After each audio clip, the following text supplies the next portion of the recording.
En agriculture, certains réussissent et s'en sortent millionnaires ou milliardaires.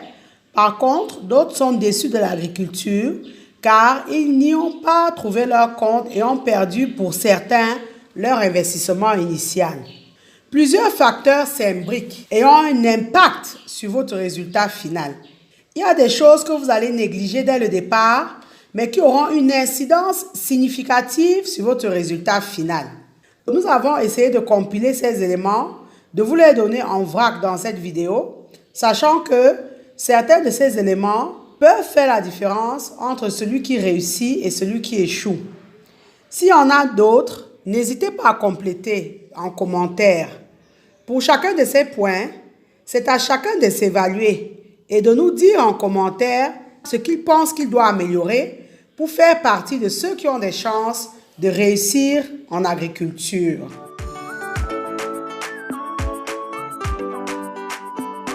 En agriculture, il ne faut jamais improviser. Être agriculteur est un métier. Il ne viendrait à l'idée de personne de s'improviser chirurgien, pharmacien ou enseignant, etc. Donc, ne vous improvisez pas non plus agriculteur. Tout comme pour les autres métiers, ça s'apprend. On s'y forme. Et il y a des codes et des règles à respecter. Ceux qui réussissent se forment et se préparent au succès, y compris mentalement. Ils se lancent dès le départ en professionnel. Même s'ils travaillent sur une très petite surface ou avec un nombre très limité de bêtes qu'ils élèvent, ils respectent et appliquent les règles de l'art, même en effectif réduit. Si tu ne respectes pas les règles d'hygiène et de biosécurité avec une bête ou deux, ce n'est pas quand tu en auras 1000 que tu le feras. Donc, il faut acquérir dès le départ des réflexes de professionnel. Car déjà, tu n'en auras jamais 1000. Car il y a des chances que les maladies et autres t'empêchent d'arriver à étendre ta production. Être professionnel et rigoureux dès le départ, c'est une des clés du succès. Se préparer correctement, donc investir dans la réflexion, dans la formation, vraiment dès le départ, il faut s'y mettre et y penser.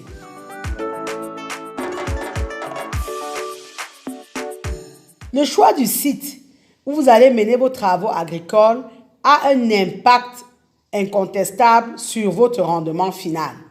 Par exemple, dès le départ, il faut savoir si vous allez investir dans une zone montagneuse, forestière ou si c'est la savane. Ceci aura un impact sur vos coûts de production. Déjà, il faut voir si ça ne va pas induire des coûts supplémentaires dans la valorisation de votre site. Parce que ces coûts induits découragent quelquefois les investisseurs dans le domaine agricole. Autre élément, c'est le sol. La qualité du sol a un impact sur votre résultat. On l'a déjà vu dans plusieurs vidéos de cette chaîne. Dès le départ, faites l'analyse de votre sol et soyez certain que le sol est en adéquation avec les cultures que vous projetez d'y pratiquer. Ceux qui réussissent sont conscients que là où ils cultivent, ils y ont le meilleur rendement, ils ne pourraient pas avoir mieux. Ils n'investissent pas au hasard.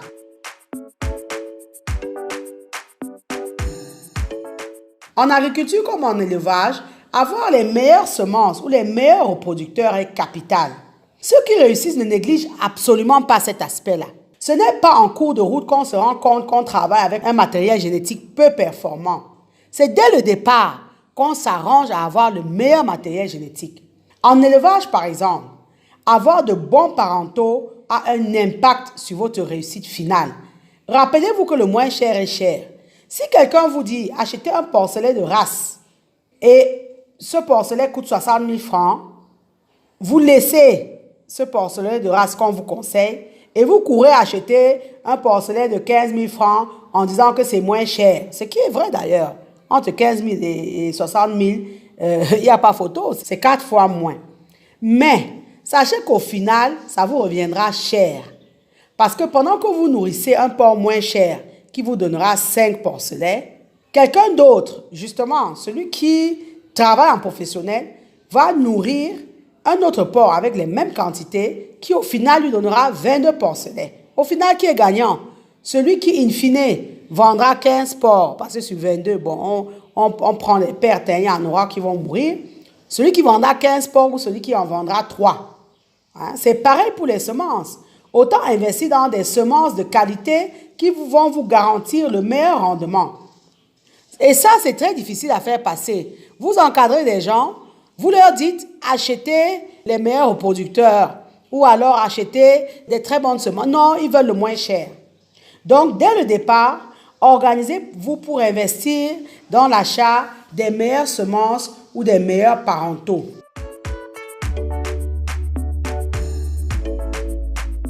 La spéculation se rapporte aux produits sur lesquels on veut investir.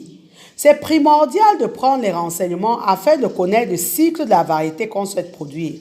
Cela permet de savoir à quel moment récolter par rapport à la période de semence.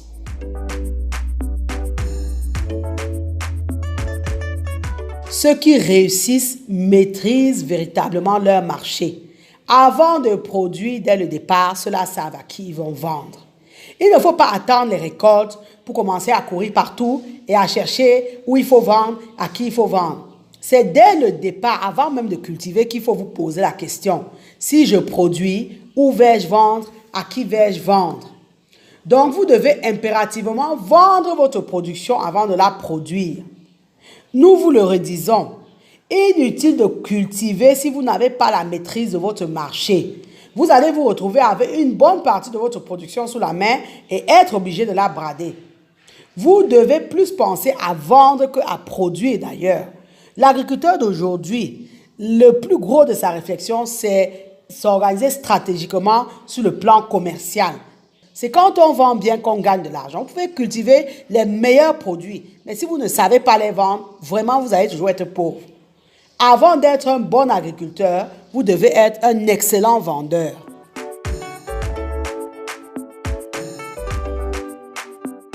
Le compte d'exploitation vous permet de savoir si votre production sera rentable ou pas. C'est le rapport entre la superficie, la spéculation, l'investissement et le revenu. Il tient compte du coût de revient des différentes étapes, à savoir en agriculture, le labourage, la semence, le sarclage, le traitement, la récolte, le séchage, le conditionnement, voire même la transformation. Connaître l'itinéraire de production et combien coûte chaque étape par hectare et multiplié par le nombre d'hectares, c'est de ça qu'il s'agit ici. Vous devez impérativement maîtriser votre compte d'exploitation en agriculture.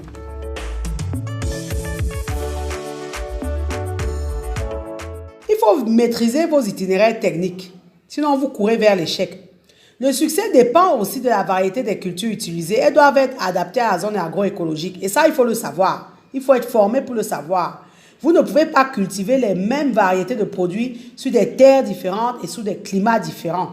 Les itinéraires techniques pratiqués doivent être adaptés. Les quantités d'engrais ou de lisier administrés ne sont pas les mêmes. Les maladies non plus, les traitements non plus. Donc, il faut vous former véritablement pour maîtriser tous ces éléments-là.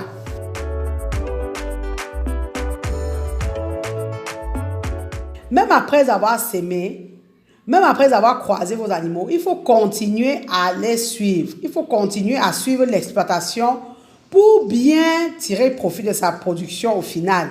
Il ne faut pas se dire, on a dit qu'après avoir planté, il faut revenir dans X mois sarcler. Non.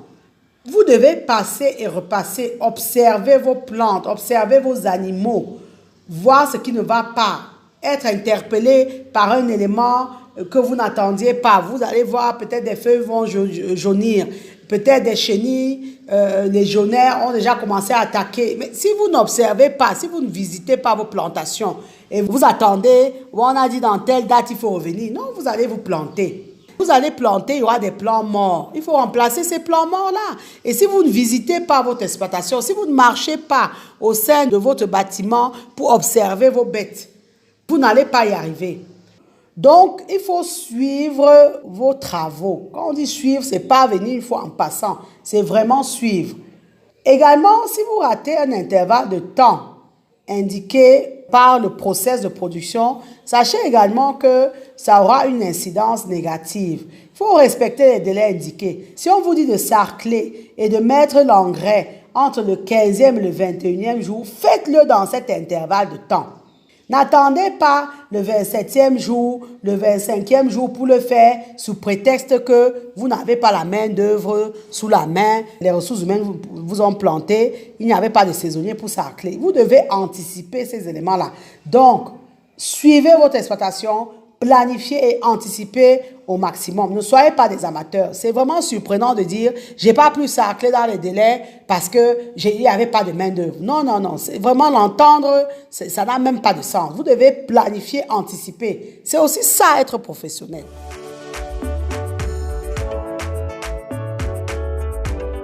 Il faut un minimum de moyens financiers pour faire l'agriculture au sens large.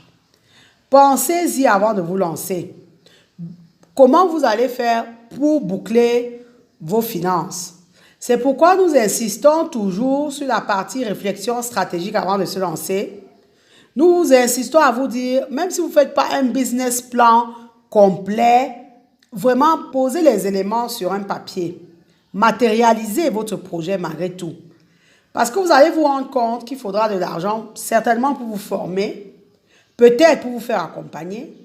Il vous faudra de l'argent pour payer les honoraires des agronomes ou des ingénieurs ou même du personnel saisonnier qui viendra travailler pour vous. Il vous faudra de l'argent pour acquérir la documentation, pour participer à des séminaires pour ceux qui le veulent, pour analyser le sol en cas de besoin, pour financer vos travaux, etc. Il ne faut pas qu'en cours de route, le manque d'argent soit un facteur limitant, soit un élément bloquant. Ce serait dommage.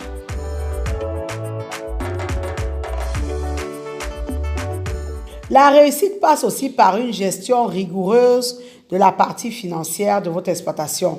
Il faut contrôler vos dépenses, effectuer un suivi rigoureux de vos finances, maîtriser vos coûts de production.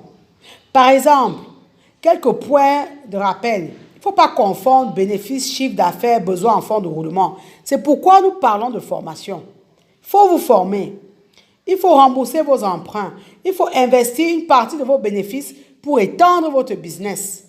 Il faut faire la différence entre l'actif et le passif. Ne vous mélangez pas. C'est une entreprise. Une exploitation agricole, c'est une entreprise et doit être gérée comme telle.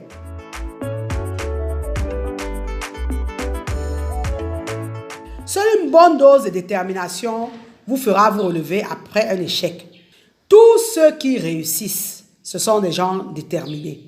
Les moins déterminés vont abandonner au premier échec. Les plus déterminés vont difficilement céder au découragement. Même s'ils tombent, ils vont se relever. Ils vont dire, je vais aller jusqu'au bout. J'ai décidé d'être le plus grand agriculteur de telle spéculation. Je le serai même si c'est dans 20 ans. Même s'il a des problèmes en cours de route, même s'il a des problèmes climatiques, les insectes ravagent ta production, tout ça, il va toujours redémarrer. Donc, travailler à développer une mentalité de gagnant pour résister face à l'adversité. Ça, c'est la marque de ceux qui réussissent, y compris en agriculture.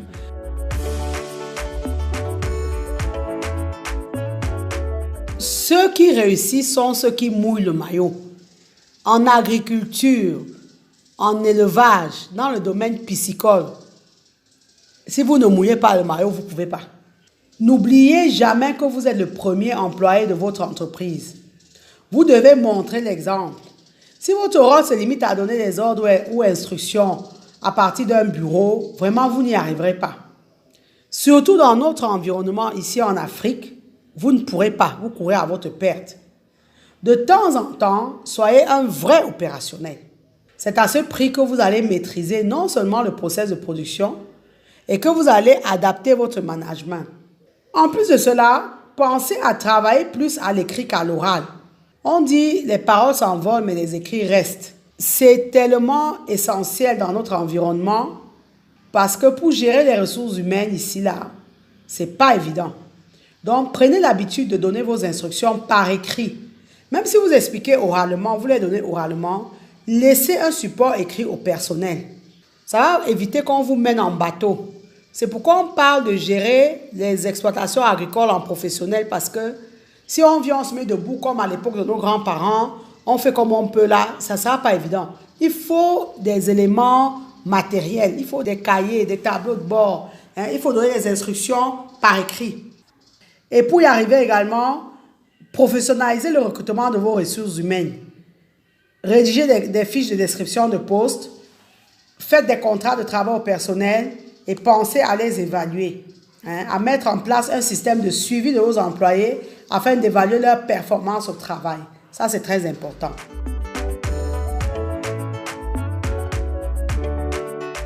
Mécanisez au maximum votre production. Nous ne pouvons plus faire l'agriculture comme à l'époque des grands-parents. Il faut moderniser l'agriculture. Ceux qui labourent principalement leurs terres à l'aide d'outils manuels auront à coup sûr une faible productivité par rapport à ceux qui travaillent à mécaniser leur production. Nous prenons un exemple.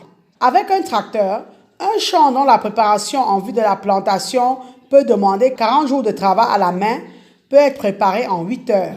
Pour rappel, quand nous parlons de mécanisation, ça ne sert pas seulement à labourer la terre, mais nous parlons de mécanisation dans les processus pour planter, récolter, transformer votre production, stocker vos produits, etc. Vous ne pouvez donc pas faire fortune dans l'agriculture en cultivant comme les générations précédentes. Les mêmes causes produisant les mêmes effets, vous obtiendrez les mêmes résultats. Donc, il faut penser à mécaniser votre exploitation d'une façon ou d'une autre, même si c'est louer des engins. Même si dès le départ, vous n'avez pas l'argent pour acheter. Aujourd'hui, de plus en plus, il y a des systèmes de location des engins agricoles.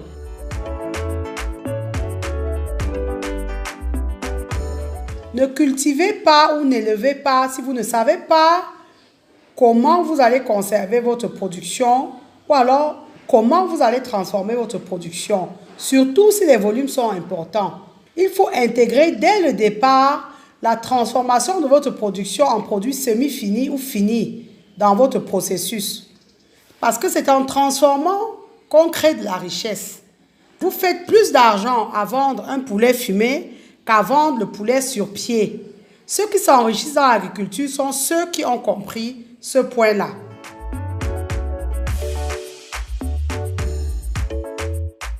Les gens qui réussissent sont des rêveurs. Ce sont des grands rêveurs. Même s'il faut commencer petit, il faut avoir à terme de très grandes ambitions. Il faut visualiser des centaines d'hectares, des milliers d'hectares que vous allez cultiver, des milliers de bêtes que vous allez élever. Et là, d'ailleurs, ça aura un sens de créer une usine qui sera directement approvisionnée par votre propre production.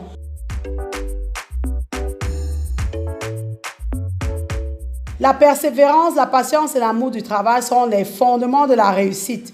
Si vous n'aimez pas ce que vous faites, si vous n'aimez pas travailler la terre, si vous n'aimez pas les animaux, ce ne sera pas facile pour vous.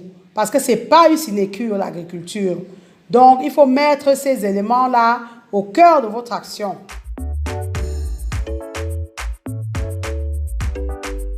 Ceux qui réussissent ne procrastinent pas des jours et des mois entiers. Ils ne passent pas le temps à se poser des questions. Et si j'échoue, je vais trouver l'argent où, qui va m'aider, tout ça. Ils sont des actifs, ils agissent. Ils se battent pour résoudre les problèmes. Chaque jour, ils évaluent l'avancée de leur projet. Donc, ne perdez pas le temps à réfléchir, à raisonner, à procrastiner. Toi qui regardes cette vidéo, il faut demain faire le bilan et noter ce que tu as pu faire de plus pour ton projet agricole depuis que tu as regardé cette vidéo. Car c'est par des petits pas que le marathonien parcourt des dizaines de kilomètres. Quel petit pas as-tu fait? Ou bien quel petit pas vas-tu faire dès que tu arrêtes cette vidéo-là? Quelle résolution vas-tu prendre pour amorcer ton projet? De tout ce qu'on a dit, quel est ton talon d'Achille? Mets tout de suite en place la stratégie pour corriger le tir. AgriTV Web travaille à vous donner des clés pour réussir dans le domaine agricole au sens large. Nous devons être fiers d'être des agriculteurs en Afrique et non plus être fiers d'être des manœuvres en Occident. Nous devons travailler à réaliser nos rêves et non plus travailler à aider les autres à réaliser les leurs. Nous ne devons plus épargner des millions pour donner aux passeurs et risquer nos vies dans les mers à servir de repas aux poissons. Nous devons prendre ces millions et s'inventer de nouvelles vies en zone rurale. C'est possible à l'ère des TIC ou avec un téléphone, on est relié au monde. Travaillons à être des millionnaires et des milliardaires de demain dans l'agriculture. Travaillons à impacter la jeunesse afin que le travail de la terre les fasse plus rêver que de passer la journée sur une moto taxi, appelée Ben Sikin au Cameroun. Ce ne sera pas facile, ce n'est pas facile, mais rien n'est facile dans la vie. Si cette vidéo vous a été utile, dites-le nous en commentaire. Abonnez-vous à notre chaîne Agri TV Web. Activez la cloche de notification pour ne pas rater nos prochaines publications. Ne l'oubliez pas, savoir est le point de départ, mais agir fait toute la différence. Maintenant que vous savez, agissez. Place à l'action.